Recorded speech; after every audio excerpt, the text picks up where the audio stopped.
I think looking at the words, to me, I see it really as about the resilience of a financial service organisation, be it a bank, an insurer, an asset wealth manager, whatever kind of organisation. And really, that's about being able to withstand shortfalls and stresses.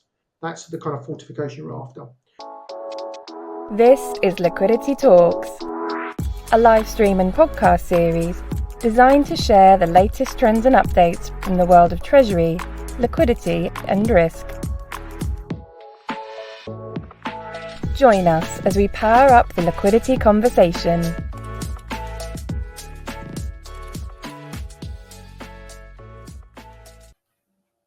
Hello and welcome to our latest instalment of Liquidity Talks live stream and podcast. I'm Neville Roberts, CEO and founder of Planix, the market-leading fintech focused on real-time treasury, liquidity and risk.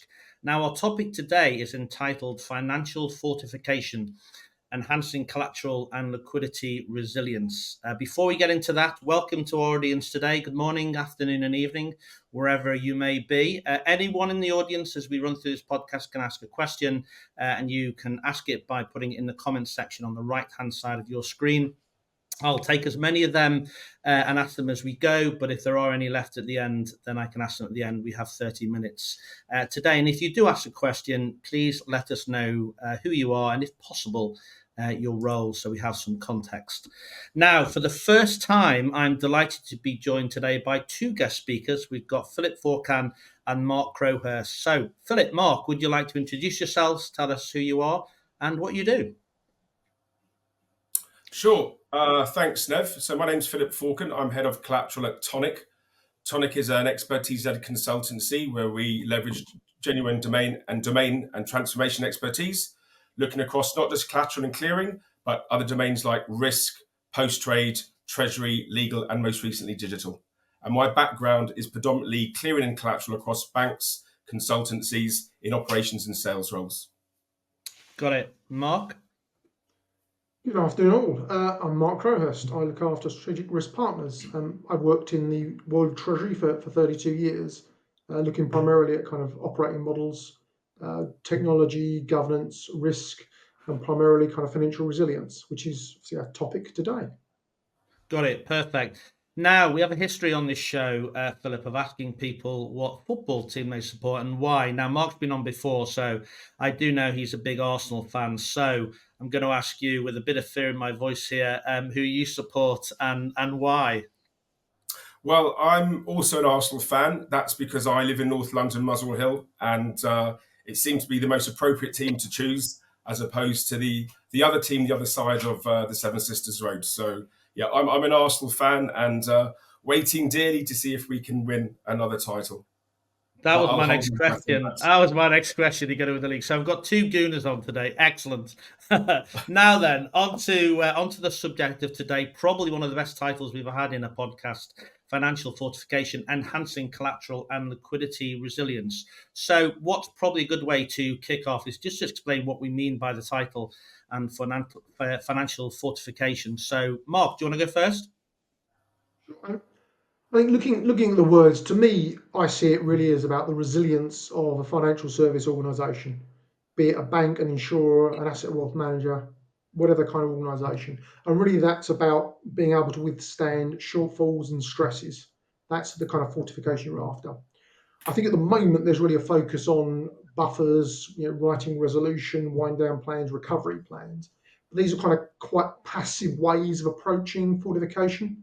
If I think about what financial fortification should be, I use that lovely phrase, the best defense is offense. So it's really about being proactive. And I think that comes down to having the right capabilities. And I'm sure we'll talk more about this as part of the podcast.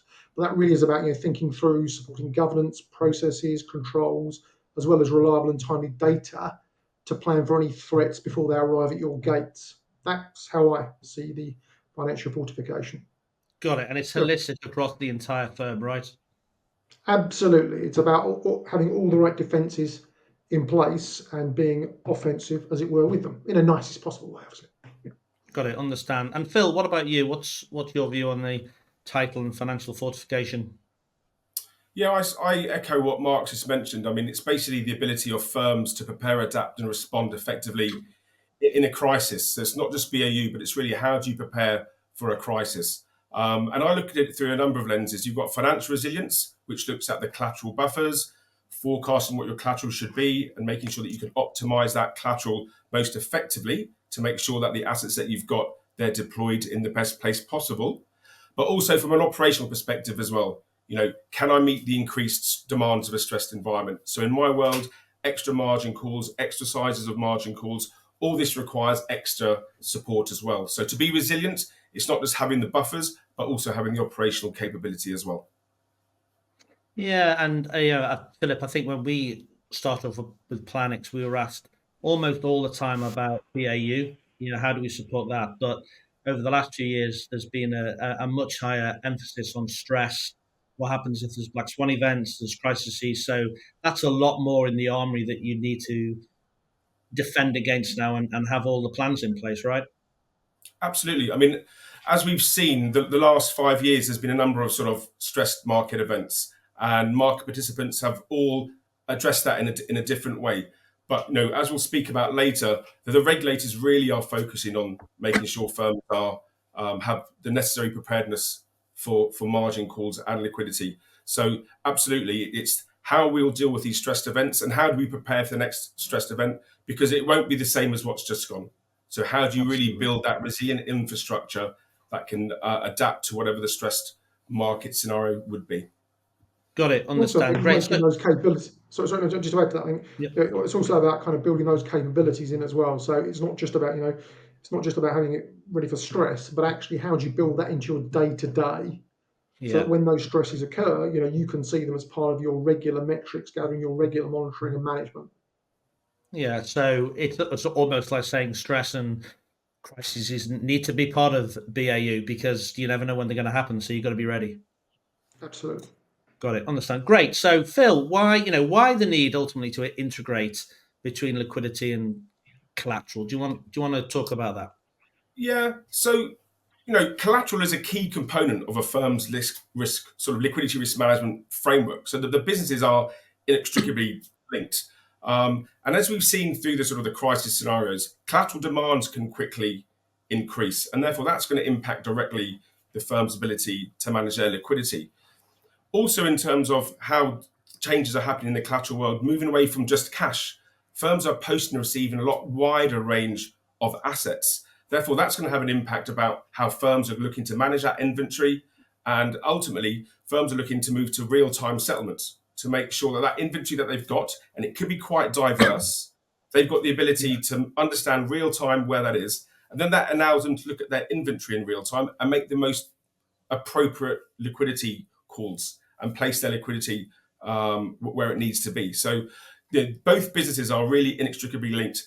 And we've seen from the crises, when these margin calls increase quite substantially, 30, 40%, that then manifests in where can I access that liquidity from? So you do really need to have a seamless interaction between both of those business lines.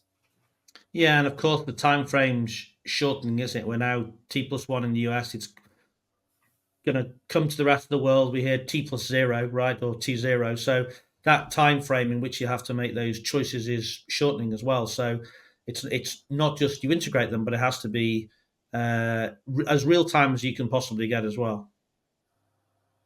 Absolutely. And as we'll speak about later, things like tokenization will address that real-time nature as well. But yeah, understanding an accurate view of your inventory is, the foundational point of core credit risk management. And therefore, how you apply that from a liquidity perspective is also key. Got it. Mark, your views on this? I mean, kind of just picking up on what Phil mentioned there. I mean, to me, obviously, collateral is an element of liquidity, and obviously, a lot of organisations focus, particularly on the treasury side, getting the right tools around cash and how they manage cash. But I don't think there's enough time spent in terms of how they integrate the collateral component of that to get what I would call a kind of true picture of liquidity. And it's also worthwhile noting, obviously, the Bank of England, as part of their resolution assessment framework on the big banks, the findings there noted the inability to forecast unencumbered collateral as a key element of that. And that, to me, again, demonstrates around the lack of understanding of a true liquidity position. So how do you kind of bring all those elements together? And of course, we're not talking here about the big banks. Again, as I mentioned at the beginning, it's about whether it be banks, insurers, and all firms. Obviously, they need to consider liquidity both on the cash side and on the collateral side, and that really is about overcoming any shortcomings and enhancing the collateral capabilities and aligning them and integrating them with cash to provide that overall view. And again, obviously, we mentioned the stress side of it, but actually, it's about okay, how do you get those capabilities not just for stress, but also they'll provide opportunities for optimization in BAU as well if you get them right. So hope they can start to kind of pay for themselves rather than just be there as a backstop in time of crisis. No, look, I would agree, and we probably saw 10 years ago it was all about cash. Let me work out where all my cash is. How do I monitor it, report it, so I get the best possible view for the regulator, and I'm in good shape with obviously stress. Collateral we started hearing about 5 years ago. How can I have a proper view on it in real time so I can offset any of it in terms of that calculation and prove that it's there. And I'm only counting it once. I'm not counting it 2 or 3 times. So very important part that we're hearing a lot more of right now. Yeah, and I think one of the other things to look at, Mark mentioned stress testing, it's also forecasting as well. So how can you try and predict and plan? And the more you can predict and plan your margin call requirements, that helps your liquidity desk as well. So having those capabilities and services that can predict what your margin calls could be like earlier on in the day and what the size could be naturally helps your liquidity desk to fund those positions. Got it. Okay, now we've got a question come in from Dan Thierney. Asked questions previously. So Dan, thanks for your questions over the podcast. Doesn't the real problem exist at the core with batch-based ledgers and monolithic architectures? By the way, my answer to that is I couldn't agree more, Dan. But I'll get Philip and Mark. So Philip, do you want to go first on that question for that point of view? Yeah. So obviously, batch processing hampers real-time liquidity and real-time analysis. So absolutely, that there needs to be a move away from that to, first of all, intraday, if you can move it intraday, and then real time would be the ultimate.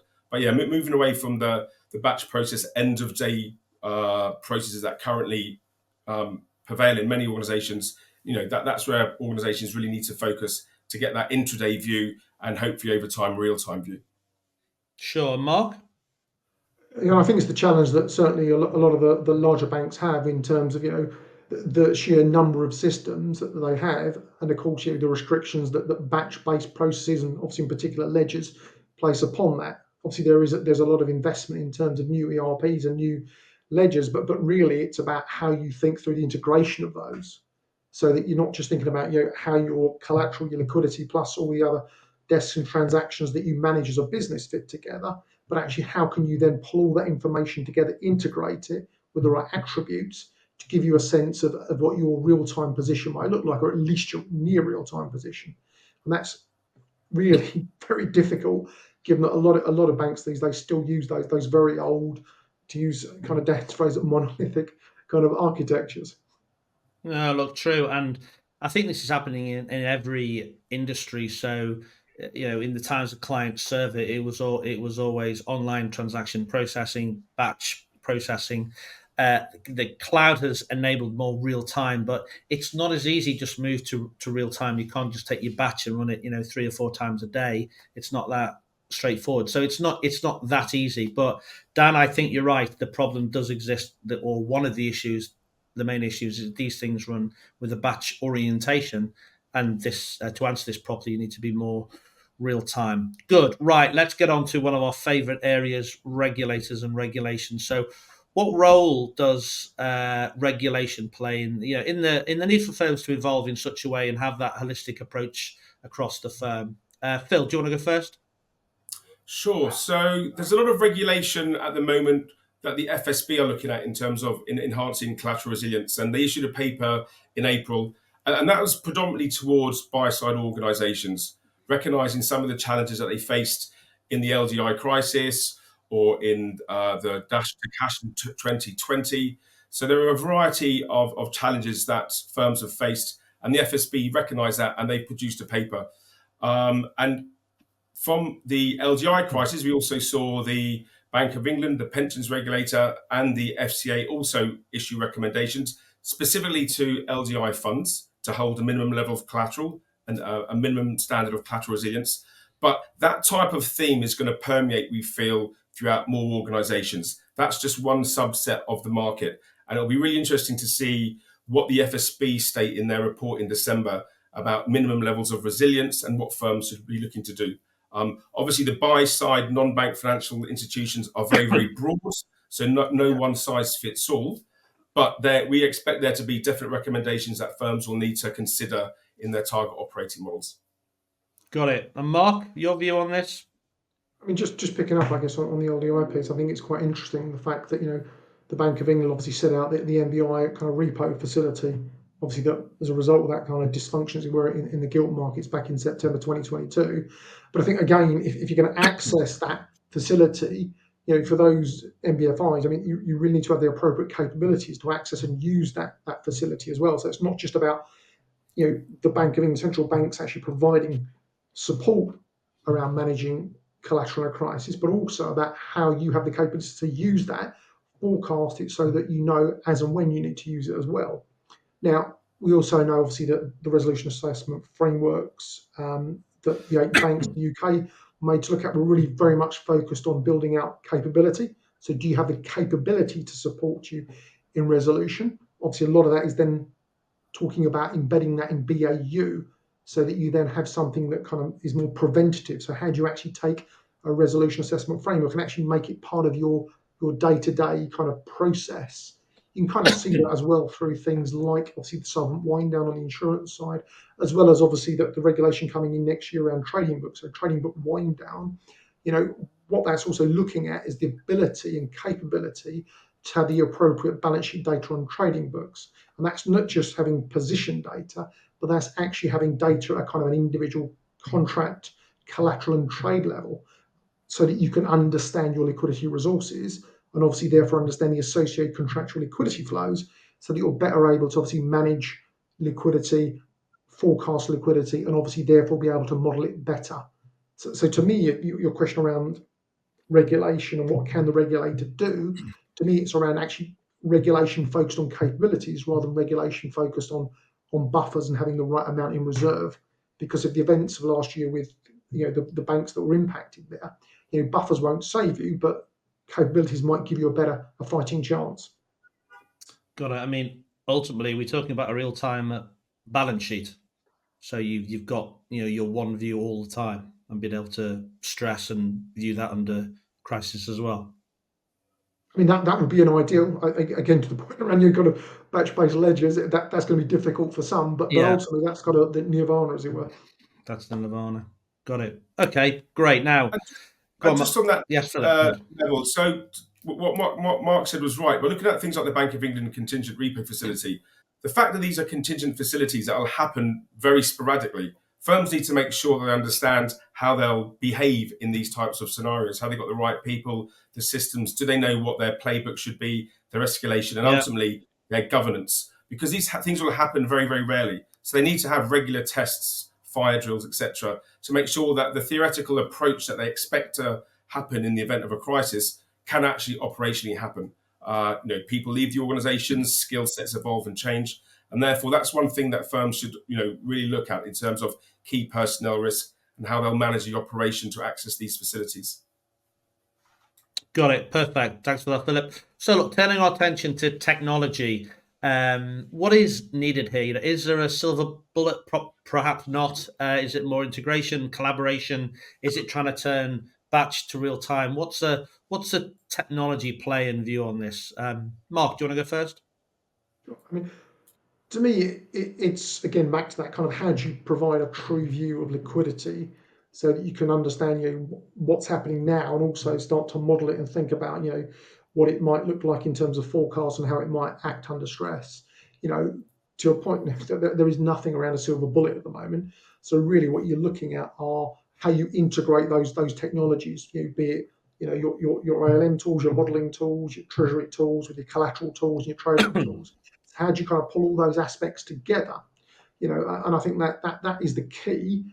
And that's not just about I need to do it because the regulator asks me for trading book wind down or recovery or resolution assessment frameworks. I need to do it to allow me to optimize that business and understand how I can better support that business. So to me, it's about thinking through that integration, at a kind of trade and transactional level, thinking about real-time capabilities, or at least near-time real-time capabilities, thinking through straight through processing. How does that operate? Minimize those manual workarounds. Being really consistent around how you're mapping data and defining that data between systems. Obviously thinking about the legal agreements and how they also map across and being able to readily access those. And of course, that will start to improve the data you've got. You can therefore model that data, but obviously you need better modeling capabilities. And to Phil's point, it's not just about technology, it's about the governance, the process, the control, as well as the people and capabilities of those people to allow you to kind of utilize that technology, to allow you therefore to come up with better information to make more dynamic decisions, both in BAU as well as stress. So that's kind of how I see technology. There's nothing out there. So it's really about how you bring the different technologies together. Got it. And Phil, your take on technology? Absolutely. No silver bullet. You're going to need a portfolio of capabilities to manage your liquidity effectively and build out resilience. So there's a number of things that organizations should be looking to do. From a collateral perspective, the first thing is what drives a liquidity obligation? It's your exposure, be it derivative, be it cleared, be it repo. So what tools can you use to try and reduce the exposure, first of all, netting and compression tools? Also, what sort of pre-trade analytics can you use to reduce any initial margin requirements? What sort of cross-product collateralization can you employ? This all reduces your overall exposure and therefore your liquidity. Also looking at forecasting exposures, making sure that anticipated demands can be met. So that's another sort of separate sort of stack that will be required. And once you know then that you've reduced your liquidity requirement to its optimal amount, then how do you optimize that? Within your counterparties, within your firm. So many collateral applications have the optimization capability to keep whatever is important for the firm or what's more valuable, be it different types of credit ratings or different types of liquidity parameters. So there'll be a portfolio of tools that you need ultimately to manage what that liquidity will be. Got it. Understand. Right. Another question from Dan here. From regulated liability networks to tokenization, why do regulators steer clear of stable coins as a bridge from cash to crypto blockchain? Philip or Mark, do you want to have a go at that? Either of you? Do you agree? Or, Mark, do you agree that's true? I think it's interesting because I think at the moment there was a paper put out in March by the Bank of England on crypto, and it does talk about crypto collateral. I think it's interesting when we're also looking at things like central bank digital currencies, how that might change regulation. And the fact, I think, to the point around stablecoins, there is a difference between fiat-backed coins like Tether and other non-fiat coins like Bitcoin and Ethereum and others. So the fact that they're all treated in the same way is slightly strange when they don't necessarily carry the same kind of risks, if I can use that phrase in reference to it. So I think, to me, I don't really understand why they stay clear of it, because ultimately central banks are developing their own digital currencies. Yeah, exactly. And as I say, the paper released in March this year also mentioned them as collateral. So I think there will be a change as regulators become more familiar with tokenization or token coins, as it were. Got it. That's my perspective. No, sure. Anything to add to that? Yeah, so I see more happening in the tokenization of traditional assets with a lot of focus on money market funds at the moment. So the regulators are creating a sort of environment where this type of tokenization can be supported. And there's a number of organizations out there currently moving money market funds, maybe not in size and volume, but they've definitely got the facility to do that. So, again, that was from issues that organizations faced in the LGI crisis and other crises in terms of impacts to the money market fund liquidity. How can we tokenize that rather than having the issue of redeeming cash out of that money market fund and posting that as collateral? Very much preferred to use that money market fund as collateral instead. No, sure. And look, related to the tech piece, and it was a very hot topic on the last podcast. But if you broaden it out, what role do you see DLT, blockchain, digital assets are playing in this space? Phil, your view on that? Yeah, I think that the sort of traditional assets, once they get tokenized, will be used by most organizations. I think that the work we've seen regarding money market funds, that's really happening. It's really important. It's got the Bank of England backing and other sort of key industry associations. So that will address key inefficiencies in moving collateral. It'll stop any downward pressure on the money market funds if there's a crisis. People aren't trying to redeem everything instantaneously. They want to move that money market fund instead. So, having these private blockchains that provide that seamless settlement, provide that 100% transparency in real time, I think is only beneficial for the industry. Got it. And Mark? I mean, just to echo obviously what Phil said, I think the other thing as well is, at the moment, obviously the world in which we live, you can't actually use crypto to post as collateral. It's just a non-starter where NWAs, or sorry, RWAs are concerned. Obviously, it's over 1,000%. I think to the points you made earlier, it's really about tokenization of the assets rather than actually using cryptos as collateral in of itself. I think one thing we do know is that, given there's tokenization around payment settlements, and the underlying assets, it means that obviously the world in which we operate and the way in which transactions are going to move will be a lot faster. And again, without wishing to bang on about it, it's really about how you get the right capabilities in place to support that from a management, collateral, obviously liquidity perspective. Perfect. All right. Thanks, Mark. Look, we are running out of time, but my favourite question last. But what would be your key takeaways to the viewers and the audience today? Maybe start with you, Mark. Sure. To me, it's about how an organisation understands its true liquidity position. Does that position reflect the collateral and the cash? And by collateral, it's all types of collateral. Organisations might often define collateral as kind of securities, but actually all types of collateral. Do you understand that true liquidity position? And if you don't understand it, how would you actually optimise liquidity? Because you're not really optimising if you don't understand, all elements of it. So how do you then start to build some kind of reliable integrated view, which means you then start to look at, your monolithic kind of architecture, your batch-based processes. What can you do to kind of enhance that or mitigate for those activities? What can you do around it? How do you get the right capabilities in place? And then how do you start to think through, to one of the points that Phil made earlier on, how do you actually then start to think through testing your playbooks so that, they work in the worst possible situation, but also therefore provide you with the best position to minimize any stresses, as well as allowing you to think through how you might optimize in the current, hopefully BAU situation. So it's really about, key takeaways are look at your capabilities. Do you truly understand your true liquidity position? If you don't, how can you look at your existing architecture to mitigate its constraints and start to give you a better picture? And how can you build towards that and build a business case for that? Yeah, get it. And Phil, your key takeaways for the audience? It's bringing all of this together. We've touched upon many points in the last 25 minutes. You need to have that key governance oversight. You need to ensure that you've got the technology. You need to ensure that you've got the right capabilities within your organization. But you also need to make sure that whilst there's no crisis at the moment, you build now. You don't wait for the next crisis. So make sure that you have these platforms in place that enhance your capabilities to understand what your liquidity requirements should be, your forecasting, your analytics, making sure that your people in your team are skilled up as it becomes more complex.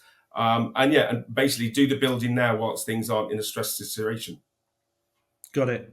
Perfect. Well, thank you very much. Unfortunately, we have run out of time today, but thank you very much, Philip and Mark, for joining us today and sharing your views. It's been very helpful. I feel like we could have talked this for at least another half an hour. If anyone asks any questions after the event, that's not a problem. We will ask our panel to answer them later and send them out. That concludes our latest Liquidity Talks live stream and podcast today. We'll put the podcast on LinkedIn, Spotify, Apple Music, and other media outlets and streaming services very soon. Thank you very much, everyone, for joining. Look out for our next podcast coming next month. My name is Neville Roberts. Thank you for tuning in today, and goodbye. You've been listening to Liquidity Talks. Don't forget to subscribe to stay updated on the latest developments and industry opinion from the world of treasury, liquidity and risk.